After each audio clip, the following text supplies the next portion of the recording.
Oh my God, that's Anne Boleyn. Is that really? That's terrible. Okay. Yeah. Fantastic.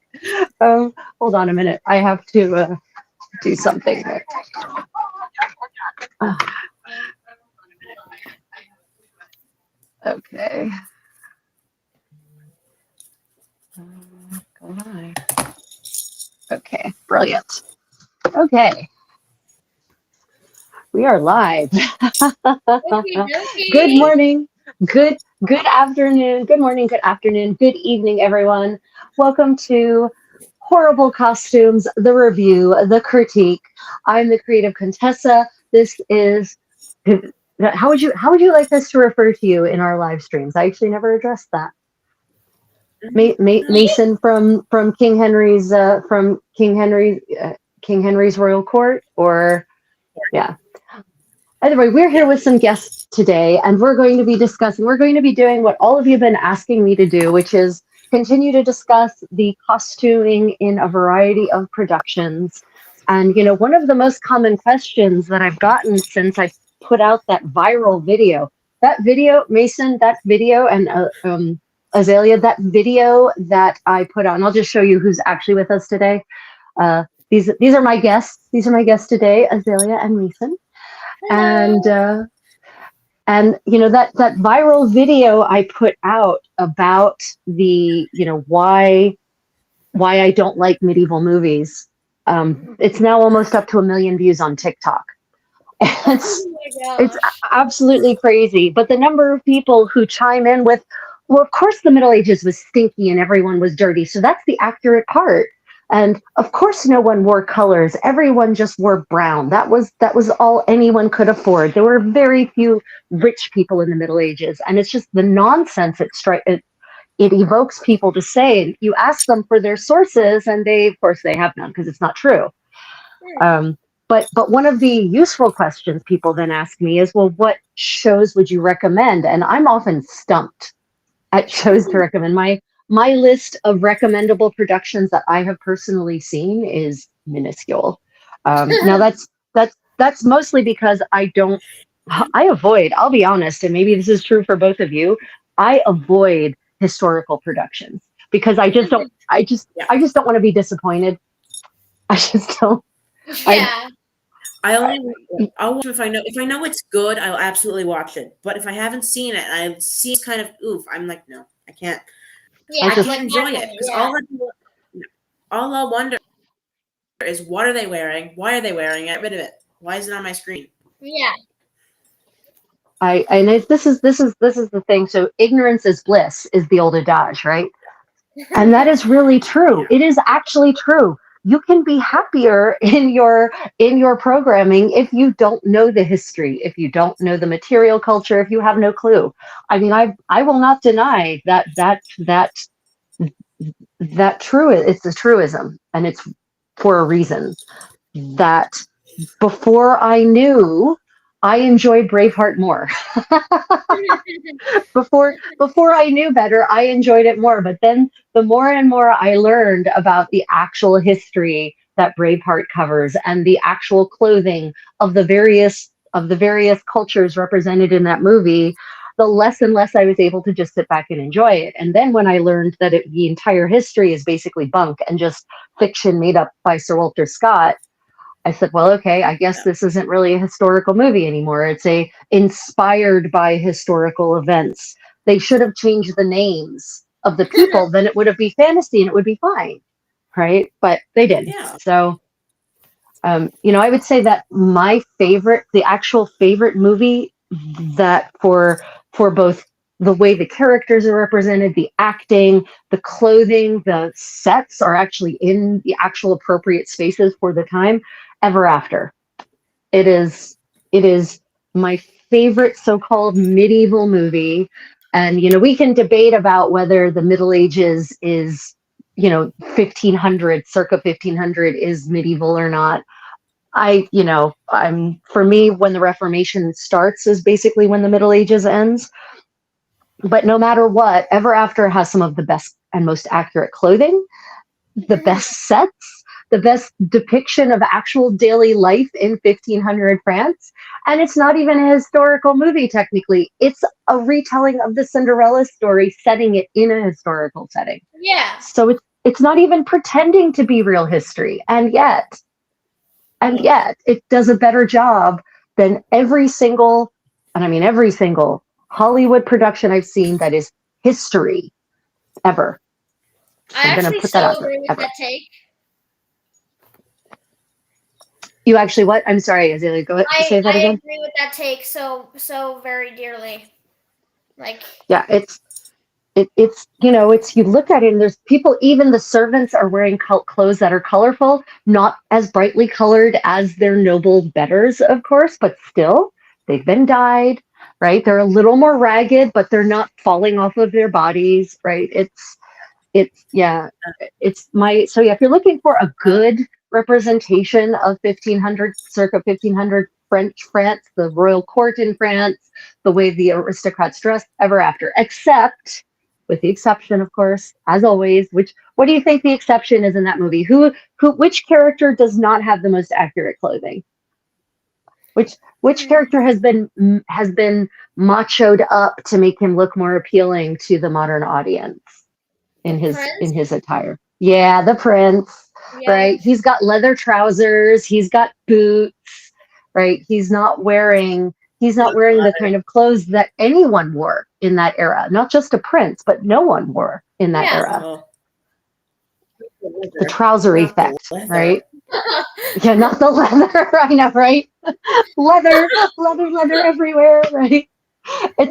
There's this very weird assumption in the world that if that anyone can just raise a pig, slaughter it, and turn their hide into leather, no problem, right? Easy peasy. Anyone can tan leather.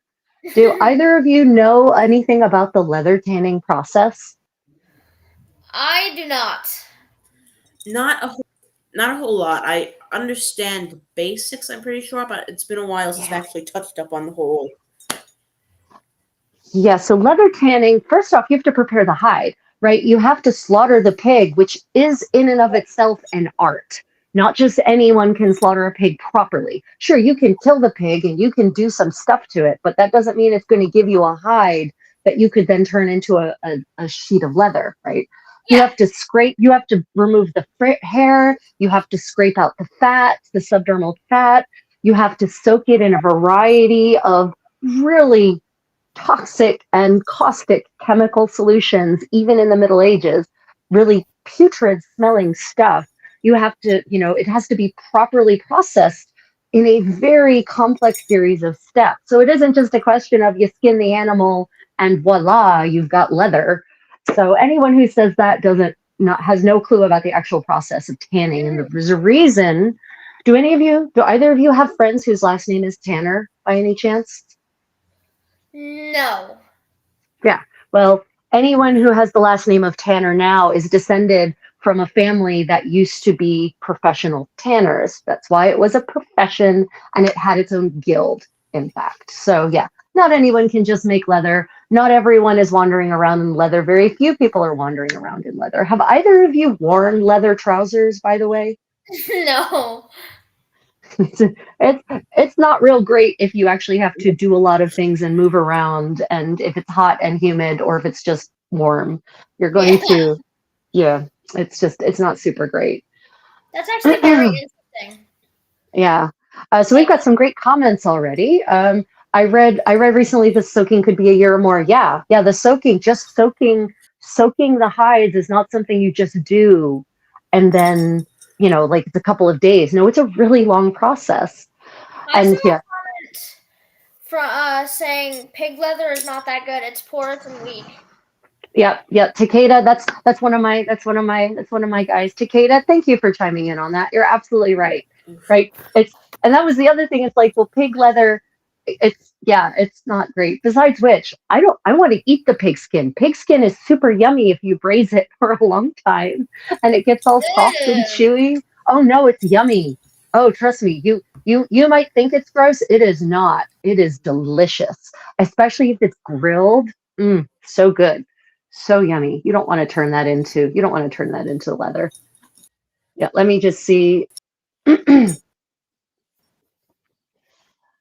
Let's see. Oh, Don't Cuff, just checking back. I just got my tea with Tosh. Welcome. Good to see you, everyone. Okay, great. Yeah, leather pants are generally no fun, Takeda says. He's 100% right on that. Yeah, I would say that's pretty fair. They have a very specific use, and it's not a medieval one. So, yeah, Ever After, if you all are looking for a good movie for in terms of clothing and costuming, and it's medieval-ish or medieval, like at the cusp, sort of the turning point of the Middle Ages to the Renaissance for those who ascribe to those periods of history, then yeah, you definitely want to be looking at Ever After. And I love my favorite. What's your favorite part of Ever After? My favorite part is when she rescues herself. Right? That's fantastic. Honestly, I'd have to agree with you on that. Like, if I were to if anything came to mind, like Mason, what would you like? Yeah, Mason, what is your favorite part of that movie? I didn't hear some of what you were saying. It kept going out, and I would just say that. So my favorite part of Ever After is that she saves herself. She rescues herself. She doesn't need anyone to rescue her. She rescues herself. It's the best ending to any Cinderella story. Okay, and also then the second best part is the punishment for her mother and her actual evil stepsister. That they're not brutally killed. They're just sent to go work as a laundress in the royal laundry, basically. Oh, Higgly says, I like it when she carries the prince away from the thieves to save him. That's pretty prime. That's pretty prime too. That's pretty excellent. And as a result, they get an invitation to come back and join them in their merriment. Yeah. And again, is that likely as something that would have happened in this era? Probably not. Forest thieves tended to be pretty hard boiled, but that's the point. It's not a historical movie. It's a retelling of a fairy tale. So I can actually relax into that suspension of disbelief. Yeah. What about I'm assuming Hamlet. We the People. I'm assuming you're talking about Hamlet. Which Hamlet are you talking about? Kenneth Branagh's Hamlet is probably my favorite Hamlet, but it's purposefully set in the 19th century, so it's not supposed to be a medieval production. You're talking about Mel Gibson's Hamlet. Have either of you seen Mel Gibson's Hamlet? Any part of it? I have not. Yeah, Mel Gibson's Hamlet is from the late 80s, I think. I have not seen it I haven't seen it since I was a child, so I honestly don't remember what the costumes looked, because when I was looking at it as a 9-year-old, I wasn't focused on the costumes. I was focused on, oh my God, what is happening? What is wrong with this family? So I don't remember. In detail, the memories that I'm getting in my head, though, like the pictures that are flashing, my 9-year-old memories as they flash through my mind's eye, are that it was not accurate. Again, more fantasy. It was fantasy. They were absolutely fantasy. It's more like medieval fantasy rather than actual medieval. Again, though, Hamlet is not a historical production. It's a play. It is not set in a historical Denmark. It is not based on, actual real characters or real history. Hamlet's focus is more about the psychology, right? And it's all about, is he schizophrenic? The philosophy of life, of the meaning of existence. Like, that's what's revolutionary about the play Hamlet. The story isn't revolutionary. The story was an old folktale that had been passed around for a while. What Shakespeare did that was remarkable with Hamlet is that he added these ruminations, these deep, profound psychological ruminations about self and identity and existence. It's an existential play, and it's one of the first real existential plays or pieces of literature at all. And at that degree in depth. That's what makes Hamlet amazing. So, Hamlet, in my opinion, Hamlet is one of those stories that is relevant in any era. It can fit any era and any social situation, any cultural situation.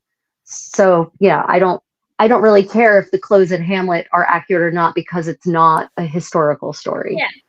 People are saying in the chat the new, like the Hamnet movie, or like the new one that had recently came out. I am not familiar with the recent one. Are you, either of you, familiar with the recent version of Hamlet? No, I've seen like trailers in like the movie theater, but I've like Yeah. What did you think? What was your initial impression of the clothing there? it was, I didn't think it was very good. It wasn't very, To me, like, I had some fairly mixed opinions, but to me, it seems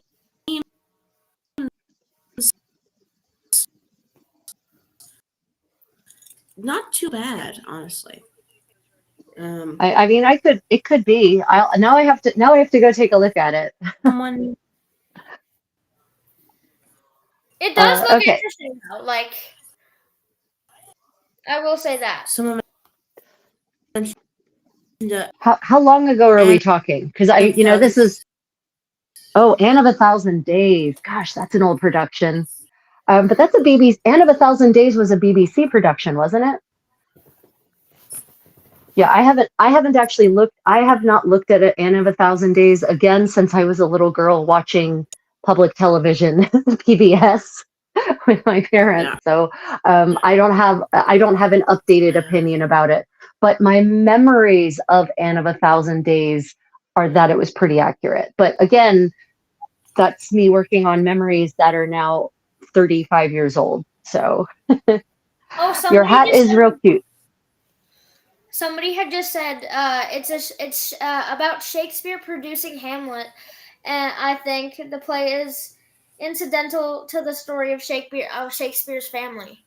Oh, I see. Oh, well, then it is supposed to be historical. Okay, now I guess the next, maybe we'll have to take a look at that for the next time so we can provide a more informed opinion. Okay, right. So you're right. Yeah, the second you're talking about the Shakespeare family, as it would have been pronounced in 16th century English. It's a different situation. Now we definitely have to look at it from a different perspective. Anne of a Thousand Days was a movie. I thought it was a BBC miniseries. Speaking of PBS, do you remember the cartoon Redwall with medieval mice? I do not. How did I miss that? Aren't you like 200 years old? No, actually, if you're going by my clothes, I'm like 600 years old. So yeah. No, okay, so I'm just going to get this out there now, although the question will cough up again. This is not Amish. This is not Amish. Oh my God. Mason, I get this question all the time. I wish I could just pin an auto response. Like the first thing people see when they pop into the live chat is, no, I'm not Amish. Okay, so why, my dears, why is this not Amish? Can you identify the features that make this very not Amish? Anyone? Everything? Yeah, but give me some specific examples. Like, don't even say, well, it's obviously Florence. Like, there's some features that make it very not possible to ever be Amish. Ever. True. Yeah. Oh my God, that did not cross my mind. The neckline. You cannot. Amish women, they wear collars, and men wear collars that close up to their neck for modesty. Colors. Look at all these bright colors. That is not modest. Amish people, one of the focus of their system of belief is simplicity and modesty, which isn't just in the shape of the garments, but is also in the coloration of the garments, right? Bright stripes are right out. Also, these skirts are so full. There is so much fabric. It is such conspicuous consumption. Not Amish. And no, they don't even wear kerchiefs like this. Their kerchiefs are much simpler and much tighter to their heads. So not Amish. Nothing Amish about this. Somebody Oh, in the goodness. chat said way too much skin, young woman. Yep, that's exactly right. Way too much skin for an Amish lady at any point, unless she's on a Rumspringa, then it's a whole different conversation. Yeah, yeah. If she's doing her Rumspringa, okay, yeah, sure, 100%, but not something that any Amish woman would be allowed to wear in the Amish community. Yeah.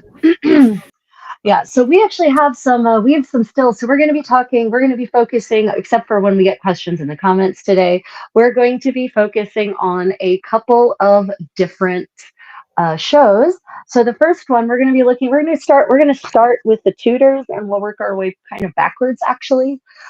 So in the last 15 years, almost 20 years at this point, there have been a bunch of different productions centered around the Tudors. The fascination and obsession with the Tudors is actually. Oh, Mason, did you drop in? Come back. He just told me to. He said, "Tell Rachel that I can't hear you guys. It's frozen." Oh, okay. Yeah, Here he Mason, is. we were having some connectivity issues with you because I couldn't hear you actually. So I think it was on your end. It was like a Yeah. Yeah. Like. Yeah. Mason, are you back? Can you hear us again or not? Okay, well we'll see what happens. Yeah. Okay, so we're going to be starting with the Tudors. So let's start with one of these stills. So we're going to start with what's bad. Yeah. Focusing on the Tudors, I had a conversation about a week ago with one of my friends, and they were showing me like Natalie Dormer when she played Anne Boleyn. And they were like, "Look at Anne Boleyn, isn't she so pretty?" And I was like, "Oh yeah, Natalie Dormer is so pretty." And she was like, "No, that's Anne Boleyn." And I was like, "No, that's Natalie Dormer. You know that, right?" She did not know that they were two separate people. Really? She thought that Natalie Dormer and Anne Boleyn were the same person. That's really disturbing. Yeah. And really, and actually really, that's dangerous. It's dangerous not to know the difference between actors and real historical people. Yeah. If you're 5, it's okay to have that confusion because 5-year-olds don't necessarily have the ability to distinguish between imagination and reality. But yeah, God, how many people out there think that these so-called actors are actually just the real historical people? That's real disturbing. Like it was mind blowing. Like that's I just upsetting. couldn't believe it. Like yeah, let me see if I can add Mason back in. Okay, Mason, are you back? Oh, maybe or not? You just said tell her I'm rejoining. Okay. Well, partially. Okay, well, that's what happens with technology sometimes, unfortunately. Okay, well, let's look at some of our oh, why are there not? Let's look at some of our pictures. Okay, so yeah, what I'm interested, of course, we're also interested to hear from our viewers. What are some of your favorite historical productions and or fantasy productions that have historically accurate clothing? Laurie says, reminds me of actors. Wait, what the heck is going on? Why on earth am I now gone? Can I be heard? Yeah, I was wondering too. I was like, why am I here? Can you hear me? That is very interesting. Okay. Laurie says, reminds me of actors who play villains and get insulted when they go out in public. That reminds me of Joffrey from Game of Thrones. Yeah. Oh, that poor boy. That poor guy. Oh gosh. He was being sent death threats. He was like, it was like all like a bunch of higabaloo. Like, I felt so terrible. That's really upsetting. That people really can't distinguish between the characters these actors play and the people themselves. Very often, and this disappoints some people who actually meet their heroes, right? Very often, the actors are the opposite of the roles they play. Mason says he's in the backstage and he needs you to add I will try again. I tried earlier, but it didn't seem to work. Okay, we'll try again. Okay, Mason, are you there? Nope, not. Okay. Mason is not there. That is, I don't know what's going on. I'm gonna check with him to see what's going on. I will try again. Oh, okay, there he is. Mason's back. Hopefully he stays back this time. Or people who think that Charles Heston was Moses. Oh my God, that's pretty terrible.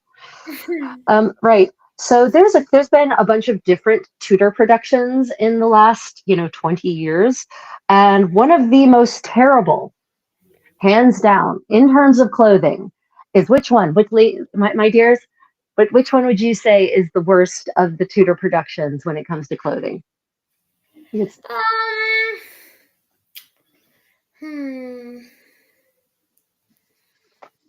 I would say the Tudors, but I have seen some good, like there is some. It is a tough one. Mason, what do you think? Can you hear us? Are you there? Mason, we still can't hear you, unfortunately. Well, so I honestly, for me, the worst that I've seen is the Tudors, like hands down, no questions asked. I haven't actually, that's just, in fact, I watched about 5 minutes of an episode and I said, never again. Never again.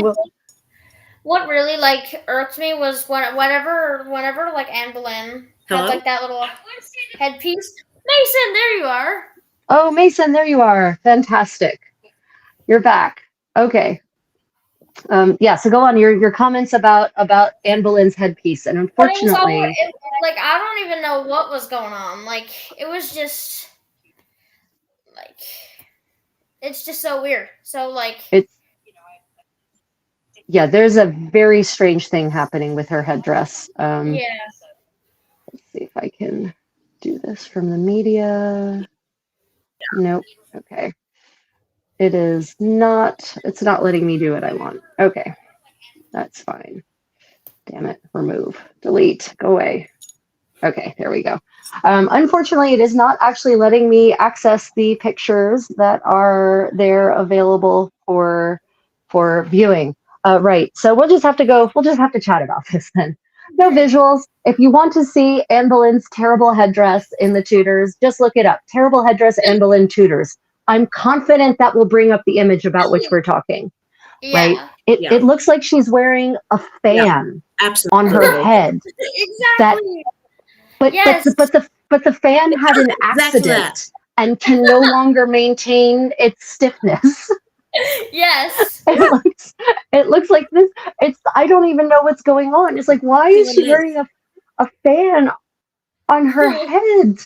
It almost looks like the hats that maids used to wear at the end of the 19th century into the early 20th century. That weird little fan thing that they had to wear on their head, the white linen folded pleated fan thing. It's terrible. So look up Anne Boleyn Tudor's terrible headdress. You'll see it. It will not be subtle. Yeah. Are we talking about the yellow one? With the yellow one. The yellow one. It's horrible. I hate it. If you turn to my screen, then I have it. Because let me see. Hold on. Let me change. You've got it. You can pull it up. Hold on. Let me see. Oh, my phone turned off. Hold on. Yeah, that's it. That's the terrible headdress, right? It's just so bad. What the hell is that? Terrible. What is that nonsense? I seriously need to know. Oh my god! I seriously need to know who designed that. I'm not very happy with them. Exactly. So here's the problem, and I try to give costumers the benefit of the doubt. because often what the costumers want is not the image, is not the vision of the producers, it's not the vision of the director. So, like, so Philip from Irish Medieval History, when he was living in Ireland still, and with his reenactment buddies, his reenactment group, they were actually asked to come and be extras on the Vikings, because the Vikings was filmed in Ireland. Most people don't know. I didn't know until Philip told me, right? The Vikings was filmed in Ireland, which is appropriate. There were lots of Vikings in Ireland, so that's all cool. But his reenactor buddies, they all showed up in their authentic kit, right? Yeah. There were Norse reenactors. There were, also the Irish. They were in their authentic, period appropriate kit. And the director took one look at them and all said, no one's going to believe that's accurate. It's too bright. It's too colorful. It's too nice looking. And they made them change into their terrible, raggedy leather looking costumes, trousers, and, all the things, right? So they actually had reenactors lined up with authentic kit for this show. And the director said, no, won't work. It's not what I envision. I envision biker Vikings, right? That is just a dumpster fire. Yeah. Yeah, it was a terrible dumpster fire. Yeah. A lot of actually realistic medieval clothing, especially people who reenact, they'll have fairly authentic looking and proper clothing, and people say it looks like cheap cosplay and stuff like that. And I never heard something more stupid in my life. But people don't understand. If you can have bright colors, you're gonna wear bright colors. Or just colors, full stop. Colors at all. So here's the thing about the argument of, well, poor people could only afford brown, which shows that people don't understand how the color brown is achieved in fabric. Fabric doesn't come naturally brown, with the exception of wool from a very specific sheep. And most sheep don't produce that wool. And so it's, it's not like brown. People seem to think that brown is not a color, or that tan is not a color, or God, black.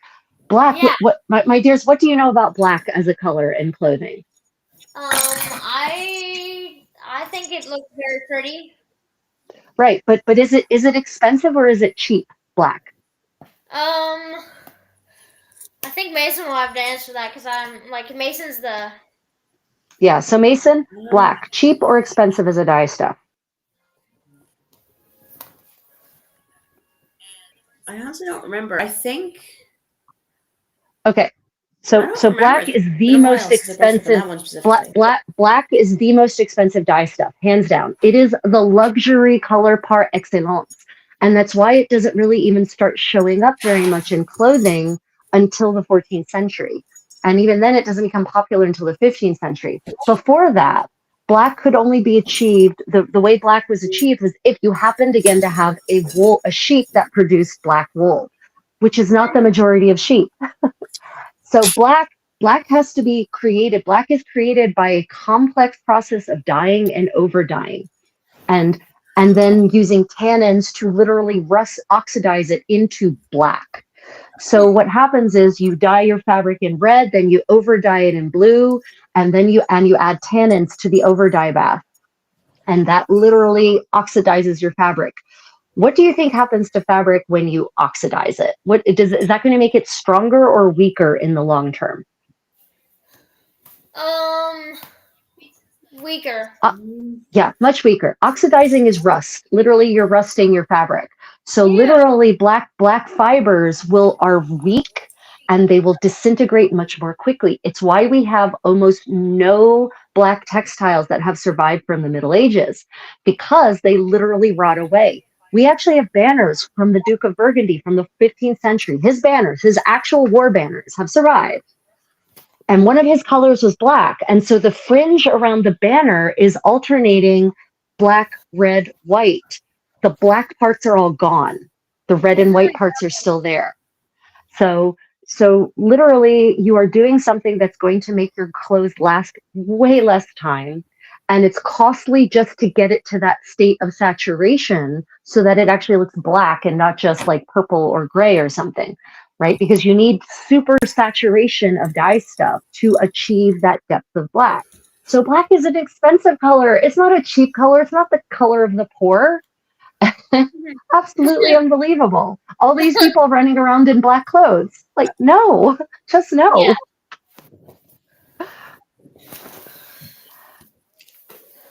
Yeah, very close. So I'm just looking through the comments. Let me see. Multiple dye baths, very expensive. Yep, all exactly. Yeah, the only kind of black that was not expensive, the only kind that could not be expensive was the one that was made from black sheep's wool. But even that isn't like black black. It's like brown black. And there just weren't that many black sheep that all the poor people can just be wandering around in black garments made from black sheep. It's not a thing. So, the idea that brown and black and tan are somehow the color of the poor, tan is still a color. Fabric doesn't come in tan. Not most of them anyway. Do you know what the natural color of flax is, of linen? Do you know what its natural color is if you just leave it on its own? No. Mason, any ideas? I want to say white, but I doubt that because that usually requires. Yeah, it's not white. It is gray. White. It is a sickly color of gray. Oh, wow. It's not really a pretty gray in my opinion. It's a gray that says this plant had a sad life. Like it's not a great, it's not. And I'm not saying that it did. It's just that the color evokes these very sad emotions whenever I look at natural linen. I think, oh, that poor plant. It's fine. It's not unhealthy, but it's not a color that you're necessarily going to want, especially for your undergarments, right? Because if your undergarments are that sickly gray, that's going to kind of not look really great against your skin. But that's, people wearing a natural undyed homespun linen, it would be gray. It wouldn't be tan. Tan is not the color of linen in its natural state. And cotton is naturally white. Like it's cream, but it's white-ish, right? It's not necessarily optic white, but it's closer to white than something else if it's natural. So yeah, the idea that people just wore undyed clothing in medieval Europe is very strange. There's this great, I have this great image sitting in my images folder from a random medieval stuff I found that shows a beggar, a man very much down on his luck, shall we say, from about the end of the 14th century. And it actually shows him in a coat, C-O-T-E, that actually at one point you could tell was highly fashionable because it actually has those teardrop sleeves that were fashionable in the Côte d'Ardi, but it's covered in patches in a wide variety of colors. And the artist actually took the time to show all the stitches and all the patches. So here is this beggar, perhaps this indigent individual down on his luck, but he's wearing the cast-offs of someone better, of a wealthy, stylish merchant, of a wealthy, stylish aristocrat, because it's got that stylish cut to it, but it's just been heavily patched. But even the patches are made of colored fabric. So we have really good evidence that even the poorest of the poor wearing clothes are not wearing raggedy clothes. They're carefully patching their garments, right? So they're not just wearing garments that are full of holes. They patch the holes, right? And even then, the patches are made of colored fabric and the base fabric itself is colored because it was at one point a new garment worn by someone who could afford to dye their clothes. So, there's so much evidence for even the poorest of the poor wearing colored garments. Also, there are, have either of you read any wills from the Middle Ages? No, I have not. I cannot say I have. It is a must read. If you are interested in getting a better idea about historical garments, especially in the medieval period and even the Renaissance, depending on how you define the Renaissance, wills are a must read because people of all levels of society drew up wills. If they had even a single belonging, they drew up a will to bequeath their items to the church, to their friends, to their family. It was not automatically assumed that your next nearest relative would just get everything. So these wills provide a detailed look in people's what they owned, their garments, their bedding, their tableware, their cooking equipment, their supplies for if it's someone who's a professional dairymaid, then it'll list things like buckets and ladles and sieves. So wills are a really fantastic way to get an idea of what's going where and who owns what.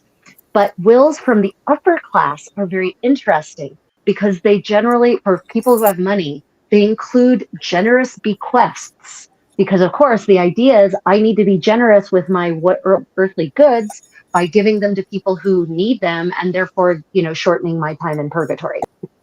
Because no one in the Middle Ages assumed they were going straight to heaven. Almost everyone seems to have believed they were going to do a stint in purgatory. Can I interject something? Yes. On the topic of good clothing from I know this isn't this is fiction, but Game of Thrones has really, really, really good stuff. Yeah, it's crazy, right? So Game of Thrones, another one that I would recommend. I would recommend that people watch Game of Thrones to inspire their 15th century garments, and even in some cases 12th century garments, before I would recommend The King, for instance. How terrible is that? 100%. Game of Thrones is colorful, especially the Lannisters.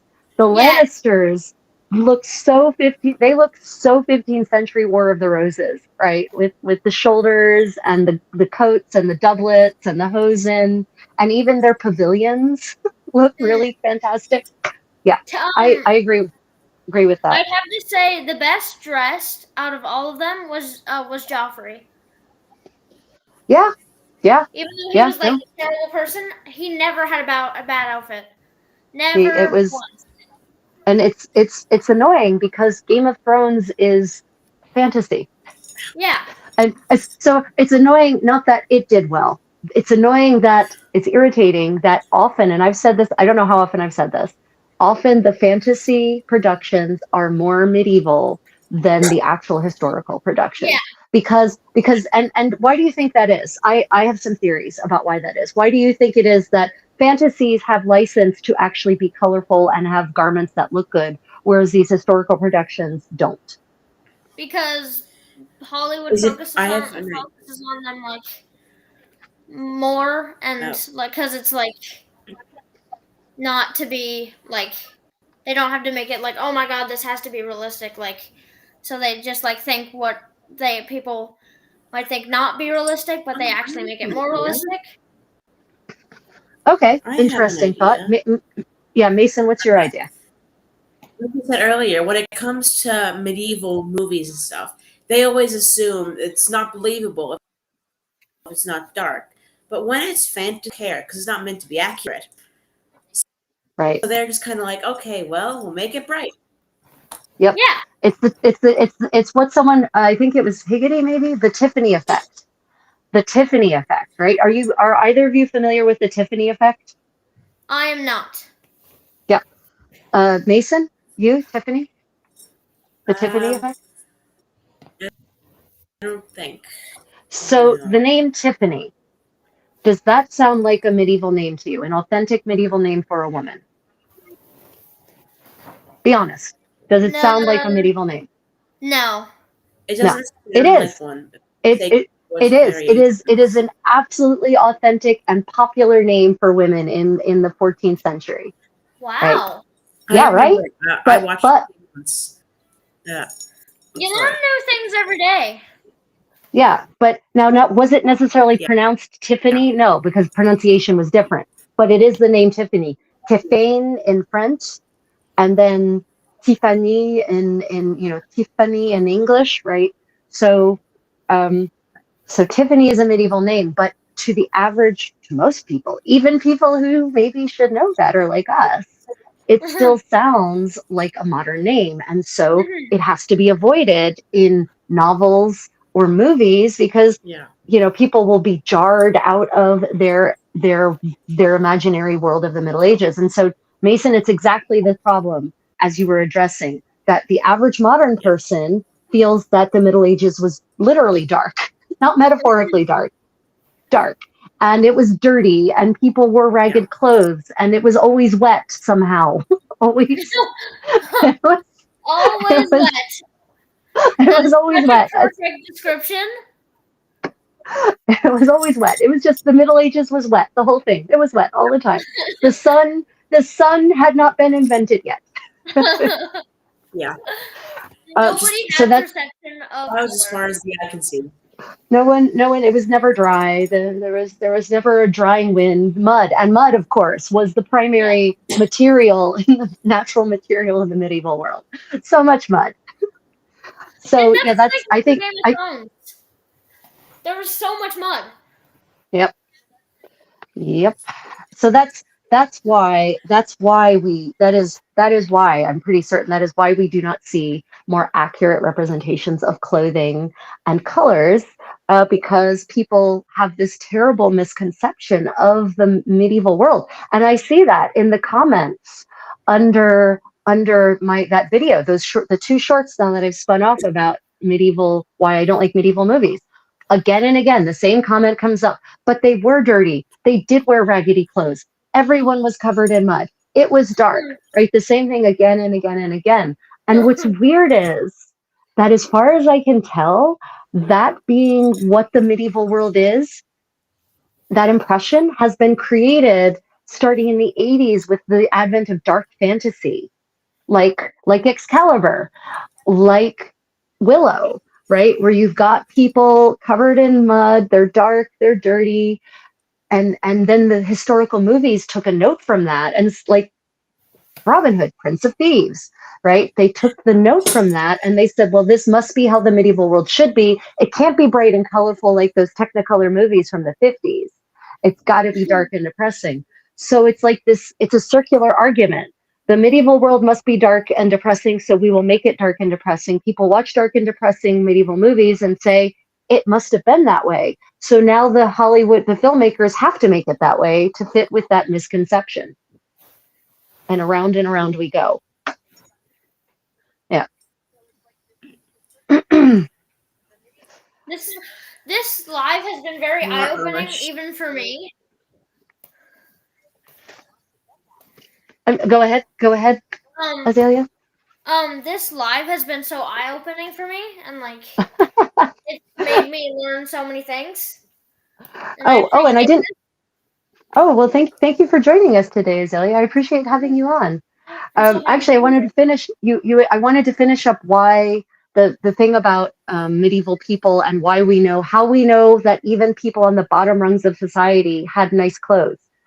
The wills. So there are wills of these wealthy people from all across the Middle Ages, from the 12th century going forward. And invariably, wealthy people leave a bequest of clothing to the poor, of brand new clothing. They actually leave money to commission the local tailor to make new shirts. That's this white part, for those who are wondering, this white layer against my skin, to make new shirts and new tunics. And the tunics invariably are dyed specified to be some nice color, like blue, right? So we know that even the poorest of the poor, and it's specified that it should go to the poor of the parish, right? 50 tunics and 50 shirts, which, by the way, that's a big investment in clothing in the Middle Ages, right? That are supposed to go to the poor. So even the poor would occasionally receive brand new clothing, freshly made, beautiful, made of decent fabric. So I think that's the other problem, is that modern people try to apply their ideas of modern poverty to the medieval world, and that the interactions between rich and poor were the same then as they are now, but that couldn't be furthest from the truth. When you think about when you two think about how the wealthy in the Middle Ages interacted with the poor in the Middle Ages, what's your thought where about that dynamic? Do you have any ideas about that dynamic? In movies and TV, they're always presumed as the wealthy always believe that the poor are disgusting, ew. Right. But what about the historical reality? I don't think it's that way. I think Yeah, they believe that they're all they believe that they're all humans. Right. They are and do you know why? So what is different about medieval society in Europe versus modern society? The big difference, the biggest difference, the one that is actually truly defining of the medieval period in Europe versus the modern period. I know this I might be going on a limb here, but technology. No, not technology. No, it's more profound than that. Technology is kind of superficial, actually. Mason, your thoughts? What is the big thing in informing the difference in how the well-to-do interact with the poor in the Middle Ages versus now? Would it have anything to do with how the classes were, for lack of a better term, organized, like the hierarchy at all? It's the church. It's the church, guys. If you want to understand the medieval world, you have to study the history of you have to understand how the church was in the period. And there's been a lot of post-medieval slander of the church in the Middle Ages. Some of it is absolutely true, but at a fundamental level, the church was an institution in the Middle Ages that provided major social services for those who couldn't provide for themselves. Those were the institutions. They formed the charitable hospitals. They set up properties and estates that employed people who were orphans, who were abandoned, who were disabled. They provided them with clothes. They provided them with job training. They provided them with jobs. They gave them a place to live. They gave them food, right? That was the church. And the church's teachings in the Middle Ages are basically the same as the church's teachings now, if you're talking about the Catholic Church, is that the poor are to be cared for. The poor are to be nourished. The poor are the beloved of Jesus. They are the beloved of God, right? They are not to be marginalized or moralized or judged. And so, this was lived at a very real level. When a feast was held, all the scraps from the feast were given to the poor. The poor would actually, they were actually all those scraps, and there were lots of scraps from these banquets, which had insane amounts of food. They were given to the poor automatically, not even a question. Fashionable people carried around a pouch on their belt called an aumônière, which is literally an alms pouch. And what is the purpose of the alms pouch? What do you think? An aumônière, this so-called fashionable garment accessory that people were wearing. Do you know what its function was? To easily hand out. Go on. Like clothing and goods. Yep. So you are right on the one level. It is to hand out. It was a coin purse. Literally, it was a coin purse whose sole function was to carry coins so that you could give alms to the poor. So that as you were out and about doing your thing, you would give money to you would give them coinage so that they could have more than they had. Now, and that's there's also a misconception about the percentage of the population that was at that bottom rung of society. It wasn't as large as people imagine. Extreme poverty is a product of the industrial age. On a massive scale. That's an industrial problem, an industrial revolution problem. In the Middle Ages, most of the people who were that poor were either orphans or they were disabled, crippled in some way, or maybe suffered from some kind of issue in mental acuity or some sort of psychological issue. So those are the people who tended to gravitate towards that really desperate bottom rung of society. So alms are being, and of course there's Wheel of Fortune will turn, right? You absolutely, it was an understood concept in the Middle Ages that you could start out at the top of the wheel of fortune, and that Fortuna would turn the wheel and you would eventually find yourself at the bottom by hook or by crook, right? So, the idea of giving to the poor as a matter of course, that was deeply medieval in Europe, all across Europe. There aren't many things I can say that happen all across Europe.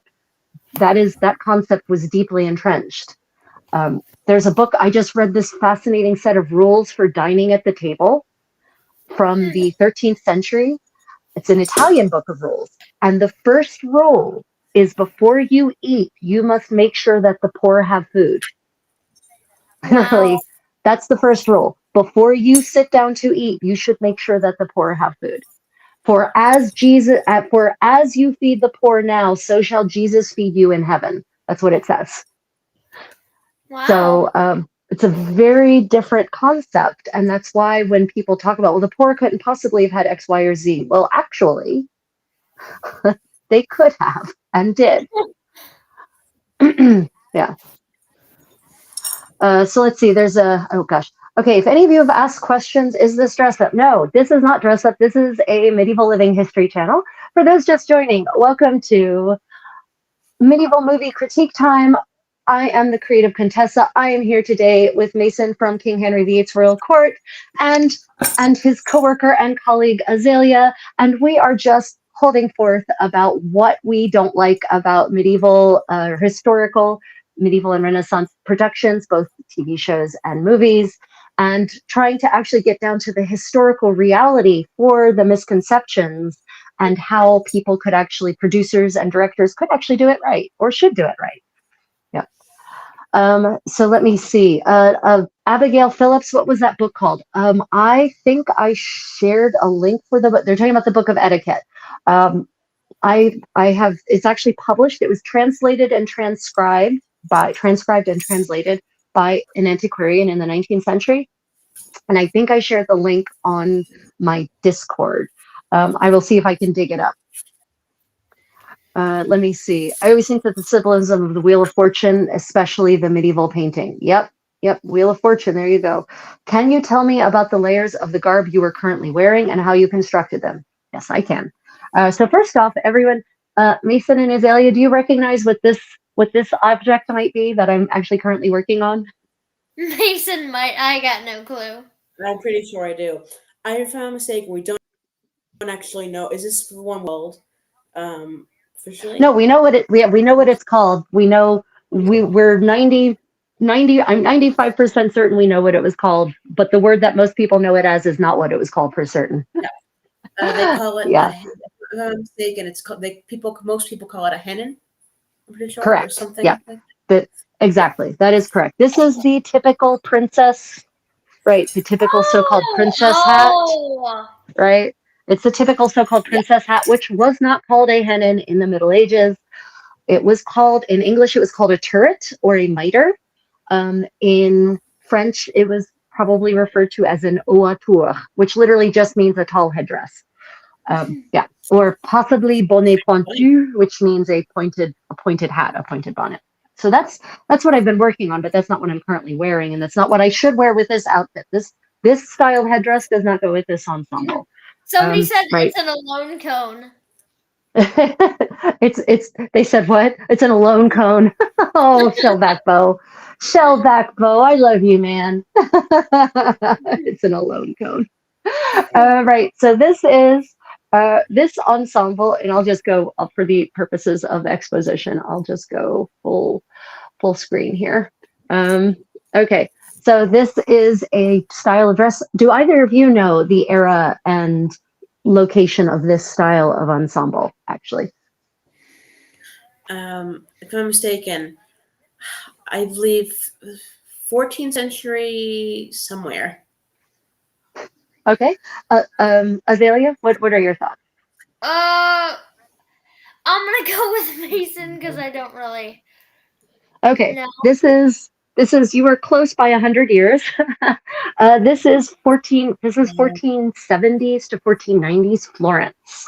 Right. So this is the style of ensemble that a in this particular fabric that a well-heeled patrician of Florence would have worn when she was in her home private, not when she went out of doors. I would have to put another layer on for that. So the base layer is a linen camicia, it's called in Italian, or a smocca in 15th century English.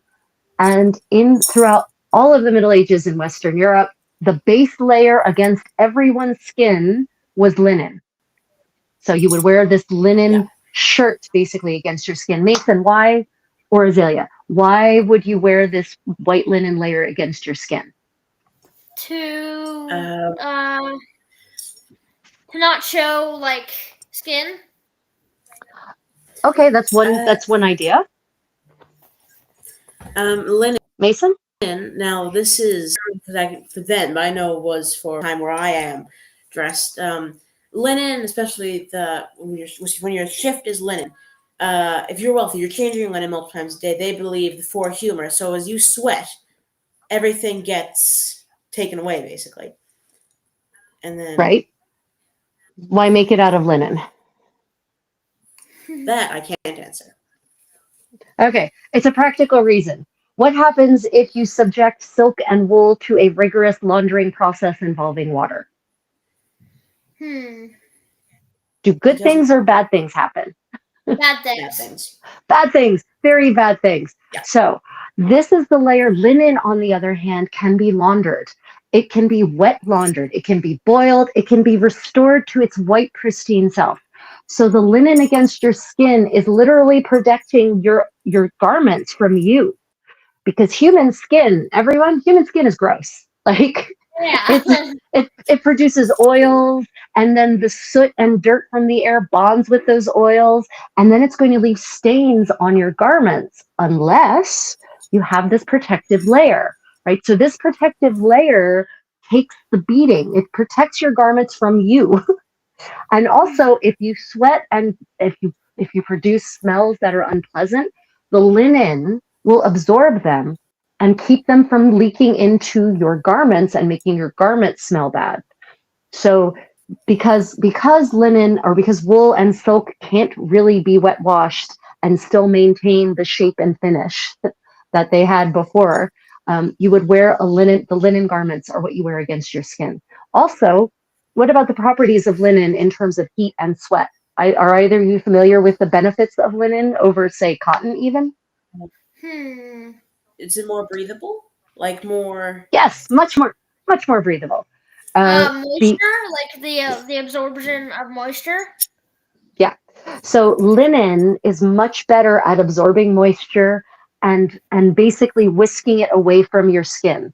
Cotton is not as good at this. Linen is better. Linen is superior in every way to cotton, except that cotton is more hard-wearing than linen, which is why they invented, in the Middle Ages, they came up with a linen-cotton blend called fustian, which had the benefits of linen, the breathability of linen, and the less expensive linen, and then the cotton for durability. So, but for the layer against your skin, linen was the fabric of choice for comfort. So linen is very good at evaporative cooling. And that's why instead of our synthetic petrochemical fabrics, we should go back to undergarments that are made of linen. But I digress.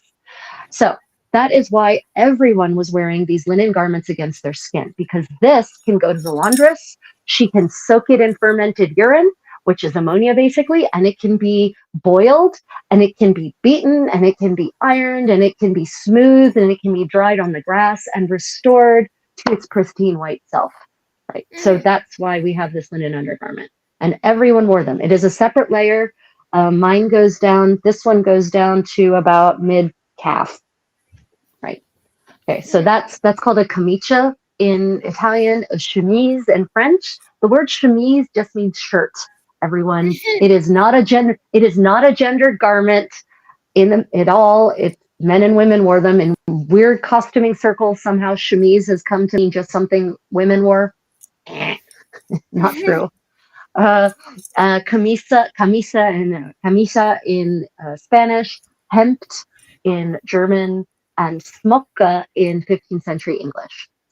So yeah, on top of that, we have this layer. This is the gamora. This is what in England is called a kirtle, right? But this is Florentine, so using the Florentine language. This layer is called a gamora, made out of this nice fancy fabric. It would probably have been referred to as a cota, actually, because gamore seem to have only been made of wool, relatively simple wool, versus cote are made of the more fancy fabrics. But yeah, you can see it laces in the front, which allows complete flexibility for, say, changes in the shape of my body, as for instance I become pregnant or not pregnant, which was for many women a kind of constant cycle in the Middle Ages, depending on whether you were married or not, right? Yeah, so that's and it's laced up. It laces up in the front. First thing I did at the beginning of this movie was to get dressed. This kerchief, this is called a kufia. In one of the things it might have been called is kufia in Italian. It can be sometimes hard to align terms that appear in documentary sources with the actual garment. But this style is technically not really very Italian. It's definitely more of a Flemish style. I need to get around to actually making a proper kerchief for my casual Florentine look. But for the purposes of this live stream, it's easy because I didn't have time. I should have made my condottiero. He's actually back. I should have made him do my hair while everyone watched and we chatted about clothing. Maybe next time I'll make him do my hair in the proper Florentine fashion. Yeah. So yeah, that is the layers. Oh goodness. Okay. So did I miss any questions, guys? Doesn't seem. Okay. Doesn't look like it. But one big misconception too: people don't realize how many layers go into so many historical outfits. I mean, yeah, 100%. I'm wearing just 2 of the layers. So if I were to go outside as a patrician lady in this era, I should be wearing at least 1 more layer. It would be a decorative layer. It's beautiful. There's a couple of options, a topo or giornea or something else. There's a couple of other options beyond that. And then maybe even a 4th layer, my mantello, depending on the weather and depending on how modest I wanted to be. In Florence, a lot of married women and widows, when they went out about in the streets, and they would actually swathe themselves in this giant rectangle of fabric called a mantello, and it would kind of sort of be draped over their head and wrapped around their body, and it basically obscured their form. But it was an optional layer. And if even married ladies or widows were participating in a ball, a big fete, a festa in the town square or the marketplace or wherever, they didn't wear the mantello because they were supposed to be seen as a representative of their family's wealth and power. So they weren't supposed to hide their bodies then, they were supposed to be seen. Where do you source your silk velvet and wool for making historical garments? My favorite source for silk velvet is fabricguru.com, because they are either of you familiar with Fabric Guru, the website? I am not. Yeah, Fabric Guru is frankly fantastic because they are a proper. They're not a channel sponsor, so this is completely free information and free advertising for them. But there it is. I should make them. I should get them to sponsor my channel. What the hell have I been thinking? Anyway, what I love about Fabric Guru is that they are a fabric outlet, a true fabric outlet, not like these fake outlets. They actually get the bolt ends from the big fashion interior design houses. And because high-end interior design involves a lot of reproduction historical fabrics, because they need to make these reproductions to redo historical homes, actually, in some cases. So you can actually occasionally get reproduction 15th and 16th century damasks, silk damasks. And they do produce silk velvet is still heavily used in the upper end level of interior design upholstering specifically. So in the interior decor world, I've been told that anything less than 90 yards isn't enough for a project, because when they redo a whole home, which is what they're aiming at whole home decoration, right? When you redo a whole home that's the size of a manor house, you need a lot, and anything less than 90 yards is just not enough. So they very often get the bolt ends of these projects. and they often run 15% off sales. So fabricguru.com. You just have to keep your eye because it's in the fabric outlet. What they have in stock is whatever was in fashion last season. So that can change, right? You can.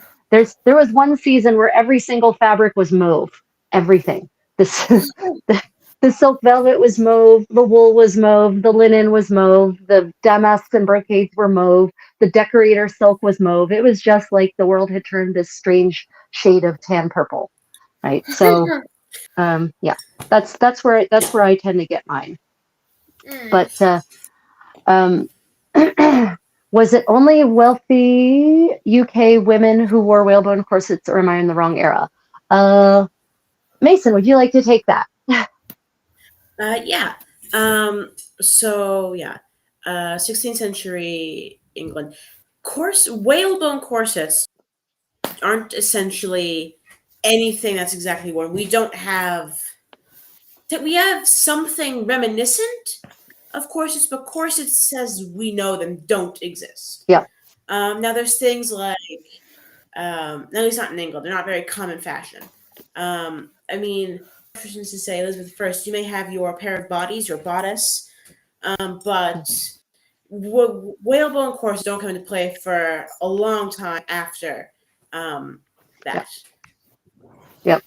It's so corsetry, and I think that's part of the problem, is that some people conjure the wrong impression of a garment. If you say corset, they imagine a very specific kind of thing. And yeah, this is not the era of corsets. We have pairs of bodies that start cropping up in about the middle of the 16th century and becoming kind of more common, as the century progresses, but they're not made of whalebone.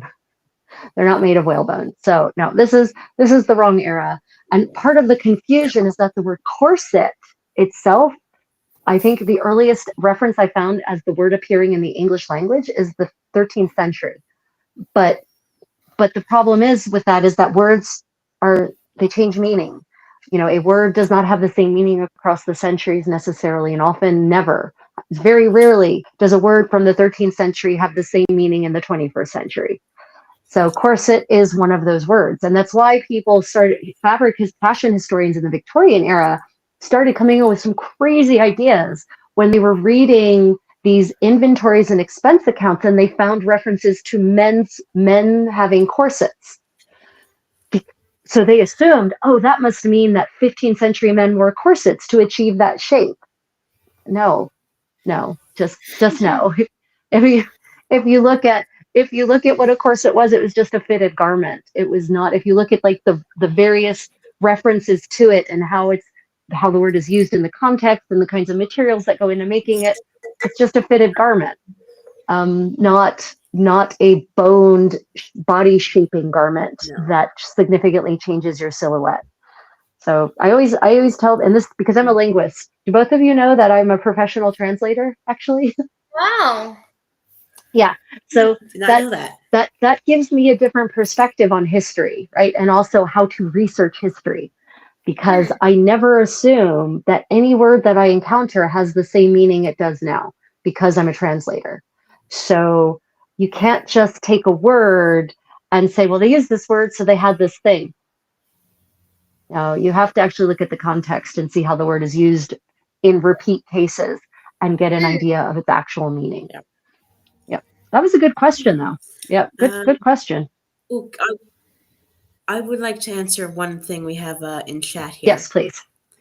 Would someone like Robin Hood actually wear green? This one, recently I have fallen down the rabbit hole of Robin Hood, specifically the original Robin Hood tales. And in fact, historically, absolutely, yes, he would have. Yes. But there are also three records, and people, now there's this one guy I follow, I don't remember what his name is, but he specializes specifically in historical accuracy of Robin Hood and the outfits of, I believe he said that's 13th century England. And so yeah, absolutely would have worn green. And he had a great video. I wish I remember what his name was, because he has a few great videos about it. And he has one where he specifically shows three authentic mentions of green dye different garments Robin Hood would have worn. Yeah. Right. Yeah, green is an easy to achieve color even with less expensive dye stuffs. You can't get in Europe with European the dye stuffs available in Europe. You could not achieve green with just one dye stuff. You have it's a two-stage process. You would need to do a blue dye and then a yellow over dye, or vice versa, a yellow dye and a blue over dye, and that would give you, it's like preschool, right? How do you get green? You mix blue and yellow. And the yellow dye, there were multiple yellow dye stuffs available in medieval Europe that were literally weeds that grew everywhere. So, and every region has its own more prominent weed that will produce yellow, depending on where you are. So you don't need saffron, everyone. You don't need saffron to make yellow dye. There are plenty of cheap and freely available weeds in the Middle Ages everywhere across Europe that will produce yellow. So, and woad is a weed also. Woad grows everywhere. You would never look at woad and think that's going to give me green or blue, but because it's a green leafy thing. But yeah, you would have a woad dye bath, and then you'd have a yellow dye bath. Dyer's broom is one of the ones that produces yellow. Lots of options. So yeah, green, yes, someone like Robin Hood, but then what do you mean by a person like Robin Hood? Because of course there isn't one single Robin Hood story. There isn't one single romance. There isn't one single poem. Robin Hood is a character who evolves across, from the 13th century going forward. His story evolves and takes on a life of its own, and characters get added and the story changes. And so there are different versions of Robin Hood. So it depends on what you mean by, which of those versions of Robin Hood. But in general, someone who's an outlaw living in the forest, he could have green clothes 100%. Why not? Especially if he's robbing people, he has access to resources. I must depart now. Because okay, my dear. Okay, thank you so much, Azalea. Hold on a minute. Let me switch for one view so everyone can see our Azalea. There's Azalea. She's been hiding there in the background. Yep. She will. I hope you've enjoyed this. I hope you decide to join us again for another time. Yes, I assume it's your bedtime, maybe. Yes. Okay. Sleep well, my dear. Until next time. Take care. Bye. So we had some other questions. Let me see. Is this a new Gamora you're wearing? Ocean, answer. This is actually my oldest Gamora ever. I made this 25 years ago. This was my first ever such project. So you can see the progress I've made. I guess it doesn't look like much, actually, if you can compare it against my newer stuff. From your perspective, if you actually get into the details, you're going to see lots of sartorial improvement. But yeah, this is one I made 25 years ago, and it's the easiest one for me to put on by myself because it's the least fiddly of any of them. Because as time went on, I decided to make my garments more fiddly. I'm assuming, Mason, you have followed the same trajectory of making your garments increasingly complex, because why not? Yeah. If I can make it, it's got to be complicated. Yeah, right. Question, do servants pay for their uniforms? No.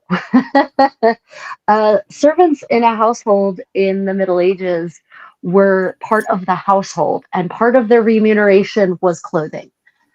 And there was an annual disbursement of clothing. Now, uniforms, I think uniform is too strong of a word. They didn't really have uniforms like we understand uniforms, but they had clothing, and clothing or fabric for clothing was part of their annual disbursement, their annual income. So no, they were not expected to pay for their uniforms. There were no real uniforms like we understand them. Livery, the word livery comes from the French. Mason, do you know where the word livery comes from? Are you familiar with the origin of the word? Not the origin, no. Do you know what it originally meant? Originally, no. So livery comes from the word livrer in French, which means to deliver. And livery were the items that were delivered, given, bequested to the recipient. And so livery is came to mean any garment that was part of a servant's payment and by servant, remember, servant doesn't mean bottom of the social ladder. A countess could be a servant to a queen, and frequently was, and could be included in the livery from the queen, right? She would actually, in fact, get payment for serving the queen, right? So livery does not imply that it is heraldic in nature. It doesn't imply that it's a matching suit of garments. Livery could be any kind of garment or fabric that was used as a method of remuneration from an employer to their employee, nearly always in an aristocratic context, but sometimes also in a sort of up and coming, want to be aristocratic context. Yeah. So, so livery, which doesn't mean it couldn't be heraldic. There are some examples of heraldic livery, of heraldic garments being handed out, but it just wasn't automatically a heraldic garment. So, but that the livery was literally the clothing that servants received as part of their remuneration package. Let me see. I identify clothing in videos. How does one join? Damn. How does one join what? I seem to have, oh, we're so behind on the comments again. Yeah. Let me see. Did you see any comments that we should address? Not anything that seems particularly important. My costume my chair. I was just wondering, would I be able to give a little walkthrough of my yeah, absolutely. Hold on a minute. Let me hold on a minute. Let me change the screen. Let me go back to here. Let me pop you here. Yeah. So Mason, give me a moment to fight with this. Okay, there we go. Hold on, and now let me pop it that way. Okay. You will need to stand back. Yeah, stand back from your your camera, my dear. Let me move it back a bit too. Yeah, you'll need to move back. Is this good? No. Here, I'm gonna put this like that, and I can probably go back farther here. Okay, there we go. Yep, that's good, Mason. That's good enough. Good enough for government work, as we say in the U.S. So, if you've seen me before, you know I am Henry VIII, right? Around 1544, is when I do him for practicality reasons, right? Now, most of what I'm wearing, of course, red. I am still waiting on some things I have been specially for this, but I'll walk through of what I do have and the layers. Now, of course, like everyone else, can't really see, but I do have my shift under here. I was lazy today. I wore this. This is the same one. I have the same shift I wear to bed in right now, but and then I have here. Take this off so I can properly look through. I have my jerkin or my doublet, as you might call it, and my balloon hose. I have my codpiece. I have. Now this is usually listed as a as a kirtle. Technically, gender neutral term. This is effectively it is. You are absolutely right. Kirtle is a gender neutral term. Very tired of one thing. It's always depicted as it is all part of the doublet. It is not. This is very much a separate piece of clothing. This is the kirtle. This is the doublet. This is the balloon hose. And the codpiece is not part of the balloon hose either. That is a tie-on. So then, of course, unlike Henry, I can dress myself. Then this is probably the only thing I actually don't know the term for. But now, I've recently, as of October, started posting on TikTok. And I keep getting asked the same, 5 questions about all of this. So first of all, one that I get asked the most, which I'm tired of addressing, so I'm going to address here anyway. What exactly a codpiece is? Now, Yeah. Yeah. It's because you don't see it, right? You don't see the media because it's like, ooh, kind of no. But it starts off as a coin purse, right? Now, eventually, in England at least, it kind of loses that purpose. And eventually becomes a sign of your wealth. The larger the codpiece, the more money you have. And of course, it's always kind of been a symbol of fertility. That was the point. Then another thing I asked. Now, for style reasons, I do wear a cross. Not exactly accurate, not exactly an accurate one either. But I wear it. Henry did not exactly. He broke from Rome and the Pope, but he was a Catholic, right? He remains Catholic to the day he dies, January 27th, 1547. Yeah, no, his version of Catholic light was very Catholic. There's Yeah, this big misconception that when he breaks from the church, he changes everything. In no, he reality, a doesn't. lot of it stays the same, right? Because she's not disrupting everyone's way of life. He makes himself head of the church. He's the head of the church in England. So head of the church in England is a term more so used by Henry and people around him. And yeah, Right. So the interesting. So your comment about the codpiece being starting off as a coin purse. So it doesn't actually start. The codpiece starts off. So here's the evolution of the codpiece from the 15th century. The codpiece comes about because eventually hosen are joined. Hosen for men start off, well, for men and women, start off as two separate legs. This is the trouser syndrome. Makes me so angry. So they start off as two separate legs, and then as the little ice age wears on and things start getting colder, someone gets the bright idea to actually join the seam between the two legs of the hosen for the men. And then the garments are getting so short that you can now see the crotch area where you couldn't see it before. The crotch area used to be covered by your coat and your coat RD, or your doublet and the gown that you wore over top of it. But suddenly these garments come into fashion that are very short. And so they realized, yeah, okay, having this big white pile of linen for my shirt and my brace sticking out around my crotch is unseemly and immodest. So they develop what is a triangle of cloth, basically, to span that gap. And sometime at the end of the 15th century, someone gets the bright idea to start adding shaping and padding to that. So what is your evidence for the coin pouch theory? I have never heard that before. What is the actual evidence for that? This was from one source that I usually go to. I can actually find that now in a second once I sit back down. But it was another guy. He studies this fashion completely, and that was what he said. I'll admit, this is one claim I did not check because I was having a hard time finding much about it. I'm going to be quite honest.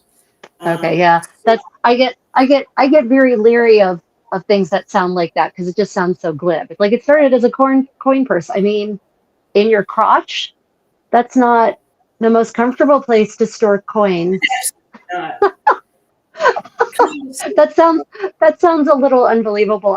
I'll be honest. I don't have those body parts myself, but even without them, I can't imagine it being comfortable to store coins in that particular area of my body. Very fun to walk around. I forgot to mention, actually, I have my coif, which I'm taking off because I'm too warm. I don't recall turning the heat on, but I'm not keeping that on. Yeah, I don't blame you. I'm wearing this pretty much since we started, and I haven't been able to figure out if I want it tied under my chin or want it tied back on my head, but no matter what, it's warm. Is it made out of linen? I'm not actually sure. Because my linen, one of the things I love about my linen kerchiefs is that when it's warm, they actually keep me cooler. When it's cold outside, actually, because I actually do go out dressed like this all the time because I don't feel like this is how I'm dressed for the day, everyone. I'm not changing clothes again. Forget that. Definitely from here on out, this is how I'm going out and about the rest of the day. So it's actually winter here, right, in Korea. So my coif actually helps keep my head warm when it's cold. So I find that the linen works in both climates. So I'm just kind of surprised that the linen is a little warm on your head right now. But it could be that you're just excited by the live stream. Yeah, but I definitely, when it comes to apocryphal stories like the codpiece started off as a coin pouch, I mean, honestly, I'm more likely to believe that people decided, well, I have this triangle of fabric covering the joint between my two legs of my hosen. you know, what's the next different thing we can do with that triangle to make it more interesting? And then it just became a kind of game between men to make it more and more interesting and more ridiculous, until eventually someone said, yeah, maybe this is too ridiculous. We should pull back. This is too much. This is too much. And also after a certain point it becomes impractical. Like you have this massive stuffed thing protruding from your body, and you're literally going to run into people and run into things and catch on things, and it's just going to get embarrassing. And how do we know this? Because I have plenty of reenactor friends, especially in the Lawns Connect community, you know, the original punks, basically, who have purposefully had their tailors make these giant cod pieces based on more or less original imagery of cod pieces. But then when they actually start wearing them around, they realize they're literally knocking their codpiece into everyone. And it's just kind of embarrassing. I would absolutely use a codpiece to store snacks, but I also don't have the equipment people thought you needed for a codpiece. I remember reading a reenactor who said you could store tangerines in your codpiece. I think that was just him, though. Tangerines. Oh my God. So great. Let me see. Takeda says, I would also highly question the choice to place a quarter to a half pound of hard metal pieces in that location, having tapped myself very many times with a quarter pound belt tip. Yeah, I'm just not seeing it. So Mason, maybe you should make it your mission to try to find the source of that assumption. It sounds really apocryphal to me. Thankfully, Yeah. I don't think I've got much going on, so I've got most of a day to try and find whatever source I used. Right. So, the thing about, we're talking about all these layers that people wore. I don't have a problem in movies and stage productions, TV shows, if the costumers make it in such a way that it looks like it's multiple layers, but it is in fact one layer, as long as we don't get to see that it all peels off as one layer. Like, I get it. If you're in a production, there's got to be questions of convenience, especially if you're in a stage production. But even for movies and TV shows, right? There should be some accommodations may have to be made for comfort and convenience. So I don't necessarily expect Henry VIII to actually wear all 8 layers with pins. I don't necessarily expect the ladies to be wearing every layer pinned the way it would have been, because one thing modern people don't realize is that pins were how garments and layers were held together for a lot of the Middle Ages and the early modern era. You didn't actually use hooks and eyes. There were no snaps. There were no zippers. There were hooks and eyes, but they didn't use them because hooks and eyes mean that your body cannot change. It can't shift. But especially, men and women, body sizes are constantly changing, right? Even if you're not subject to continual pregnancy, weight gain and weight loss based on health, based on whether you have access to food, right? So that means that where your things have to be pinned for them to speak properly is going to change, which means that, putting in hooks and eyes to secure the stomach or over top of your bodice isn't going to work. You're going to have multiple sets of hooks and eyes, which is what we do now with modern bras, by the way. But in the Middle Ages, Renaissance, early modern era, I think maybe even going up until the Victorian era, pins were used to secure all these layers together, to attach the bits that covered closings and that, kept everything secured and nice and neatly together. I don't expect actors or actresses, though, to be particularly happy about being pinned together with pins, because they're used to moving in modern ways, and they're probably going to stab themselves on their pins. Whereas as someone who's been wearing these clothes for 30 years, I know how not to move so that I don't get stabbed. Yeah, so I don't know about you, Mason, but I don't expect them to be like a 100% faithful reproduction.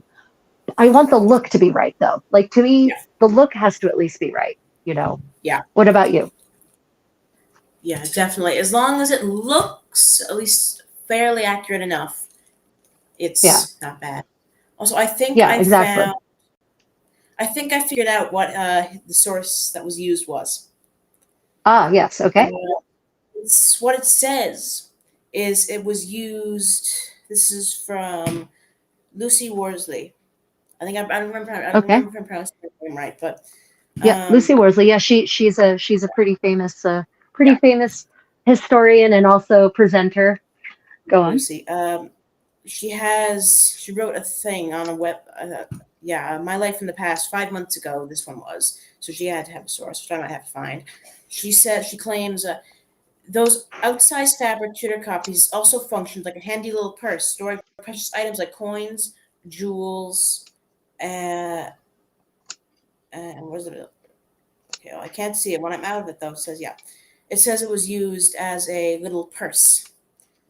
I would be very interested to see her sources for that. But so here's the thing. That's not the origin of the codpiece, though. See, that's key phrasing there. It isn't the origin. What she says is that they came to be used for that. And I could see those really large ones that are not, that might have special pockets or pouches inside of them. But that's definitely not how it started. Because especially if it's just a triangle, you're not going to put coins in there. Yeah, I could see those big overly engineered ones that are no longer right against your actual bits, shall we say, being used as a kind of pouch. And I could also see it being a way to deter cut purses who maybe don't want to be grabbing in that area to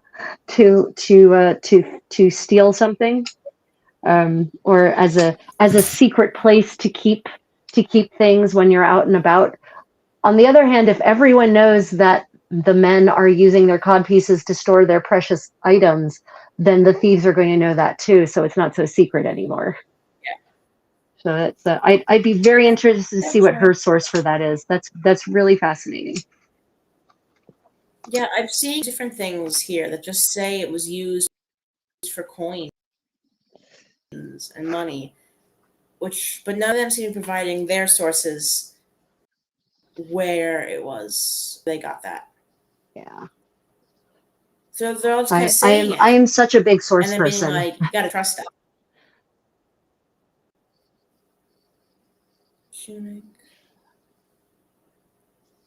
Okay, comment. We were talking about the best medievalish movie costumes. I would say the Lord of the Ring movies are peak. Yes, again, not a historic movie. You're right. It's not history. It's not supposed to be history. And yet somehow, Lord of the Rings, like if you want, I've said this before, I'll say it again. Mason, have you seen the Lord of the Rings? No. Okay, you can't be on my channel anymore. You need to go watch Lord of the Rings. Okay, have you read the books? I have to. I have not either. Okay, so Lord of the Rings actually has the most, that I've seen anyway, the most accurate depiction of 11th century and early 12th century Anglo-Saxon clothing that I've ever seen anywhere. It is the Rohan, if you want to go and find something on which to model your Anglo-Saxon clothing and you don't want to do actual research, you'd actually come away with a pretty good looking silhouette by modeling it on the way people in Rohan dress. The elves frequently are wearing fairly, at least in terms of the silhouette, fabrics not so much, but the silhouette, often wearing pretty decent 12th century garments. It's so frustrating. It's complete fantasy, and yet it's more accurate than the King or let me see. I'm trying to think. There was a movie that recently came out about William the Conqueror is about to come out. I saw the stills from it, and I was just horrified. Maybe it was recently that it came out. Are you talking about King and Conqueror? Yes, King and Conquer. Vomit worthy. Yep. One of the stills I sent you was from King and Conqueror. Yeah. Ugh. Just terrible. King and Conqueror. Oh my God. Yeah. So if you want to see accurate Anglo-Saxon clothing, look at the second movie, Lord of the Rings, Rohan for the win. Yeah, and it's layered clothing, and it's colored, and they've got the embroidered trims, and it's tunics, and the men are wearing tunics that actually have full skirts, it's great. It's fantastic. Question: is there a difference between Middle Ages and medieval? That's a good question, and no. Medieval is the adjectival form of Middle Ages. Medieval, meaning, from the French, which is from the Latin, meaning something that is in between the ages. Middle, aval, aged, right? So Middle Ages is the English word for the term, and medieval is the Anglo-French term that we took over from the French medieval, or the Latinate, the Roman Romance language medieval. So they're just, Middle Ages is a noun, medieval is an adjective, basically. Yeah, that's the only difference between those two terms. Justuvo, welcome. Saluti, Justuvo. Movie night, yeah. I do wonder if it's the coin purse codpiece is a misinterpretation thanks to the level of decoration that they could have had. Yeah, so Twitchy, again, I want to know the original. Lucy Worsley tends to be pretty on point with sources, so I'm hoping that she has a source for this, so I'll be interested to see what that might be. Let me see. I would assume Northern country attire was based on warmth, whereas Southern Europe is Mediterranean. Attires could be looser in a warmer climate. Well, actually, so you see this garment? This is pretty fitted. This is Italian. It doesn't seem to be. It's people who live in warm climates also go through periods of liking fitted clothing. If you look at medieval Persian clothing, if you look at medieval Turkish clothing, if you look at medieval, what is now Indian clothing, you're going throughout various periods of what we now call the Middle Ages, you're going to see that very often they're also wearing very fitted garments, even though those climates are very warm. Spain has some of the most fitted clothing of all. If you look at the extant garments that have survived from the 12th, 13th, and 14th centuries, Spain is real warm in most parts of Spain. The northern part, not so much, but the parts where these garments are from definitely had very warm summers. So I think it's just a question of fashion and not so much about whether it's warm or hot. Whether it's warm or hot, the amount of fabric you might use might change, and not even warm or hot, it's how humid it is. Which is why in places like Thailand in the Middle Ages, they just didn't wear much fabric because it was humid. It wasn't even that it was hot, it was humid, it was wet. So it's an interesting, definitely not Mennonite question. So is it okay to say Middle Ages? Yes, it is absolutely okay to say Middle Ages. Mason, are you familiar with any kind of pejorative association with the term Middle Ages?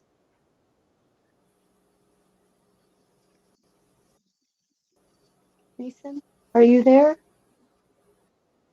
Mason? Sorry, it was just cutting out there. Can you hear me? Yeah, I can hear you now.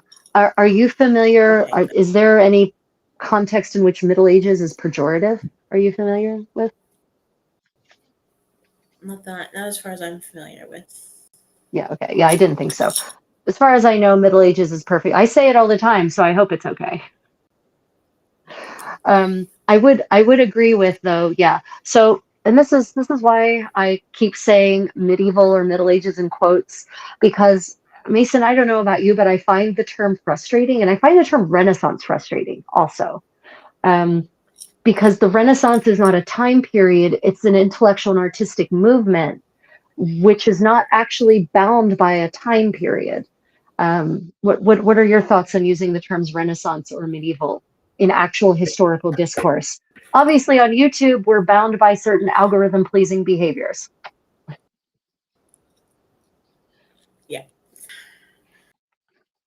It is very, very frustrating because one problem is with terms like that, especially with all different places. There's no exact starting point, especially in different places, different times we use these terms. For Yep. instance, with the term apply that to Italy earlier than you put England. Yep. You have to kind of use your own interpretation from what you know. Like, to me, I would say the end of the Middle Ages and to me, I would say probably about the times of roses. Someone else might consider it later than that. Someone might consider it earlier. It depends, right? Like, it's frustrating, very frustrating when you can't just pinpoint like this is when it starts, because it Right. just doesn't happen like that. Yeah, people It's want like people want very black it's and white somewhere around definitions, right? They want it starts here, it ends here, and now it's the dawn of the modern era, and that isn't actually how human evolution or development works at all. But unfortunately, for to be able to reach a bigger audience than just a few history geeks, we have to use terms like medieval and Middle Ages. I try, when I can, myself anyway, to use centuries at least when I'm talking about something specific. But which, but again, to please the algorithm, if I use the hashtag 15th century, I'm not going to get many people looking at my content. So, and the Renaissance is, there's a lot of is the Renaissance is a bit of a myth anyway. It's a bit of self-created myth, right? It's a bunch of people in the 16th century saying we are better than those who came before us. We are superior. This is the Renaissance. This is the rebirth, right? So, okay, everyone, I just realized what time it is. And my condottiero just came home. Yeah, well, Mason, this has been super fun, and I've really enjoyed this chat with all of you. If you had, please check out Mason's channel, which is, hold on a minute, let me just switch to the half and half screen for the final thing. Please check out Mason's channel, which is the Court of King Henry VIII, right? Yeah, King Henry's Royal Court. King Henry's Royal Court, right? King Henry's Royal Court. So check out King Henry's Royal Court. Check out his content there. If you've been enjoying this, please like and subscribe. I would like to thank Mason for being with me today. I hope, let's see if you're interested, we can definitely make this a regular thing. Let us know in the comments if you would like to see this as a repeat affair. I've enjoyed it. Have you, Mason? I absolutely have. Fantastic. I would like to thank my patrons and my channel members for supporting my work. I offer perks and benefits to my patrons and my channel members. I have a private Creative Contessa Discord where I share all kinds of extra information, and we have really good discussions, share progress on our own research and our projects. I also provide my patrons and my channel members with hours and hours and hours of extra content, full-length tutorials on cooking and music and dance and sewing, extra uncut footage where you can just see all the bloopers and mistakes we make while filming, and of course the sense of community that we build together. But I would also like to thank all of you who have just watched and participate in the live stream, leave comments, hit the thumbs up, and have subscribed and are an active part of the community, whether or not you actively support through financial means or not. I really appreciate all of your support. So until next time, everyone, stay creative. Bye.